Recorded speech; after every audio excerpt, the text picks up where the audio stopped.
अच्छा तो तू काम के खातिर आई बड़ा। हाँ हमरा के मालिक कहला हन कि वही नु तो उनकरा के दो चार शब्द पूछ के काम पर रख लियो। हाँ पूछा। अब तो दो चार गो सवाल हम तोरा से करे के चाहता नहीं। एकदम बात बा तीन गो कय गो होला?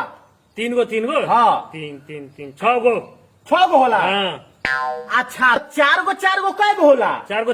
हाँ। 4 8 8 गो। हाँ। तो हाथ पॉकेट में लगाओ ये हाथ में गन के नहीं बताओ के।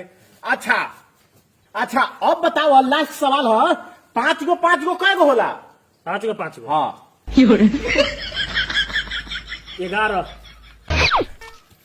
11 गो। हाँ। हाथ निकालो। अब बताओ 5 गो कय गो होला? 5 गो 5 10। तो तू 11 काहे कहले?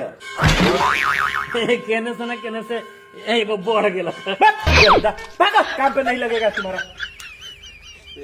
कहाँ के 10 गो बढ़ा रहा है पॉकेट में हाथ लगा के।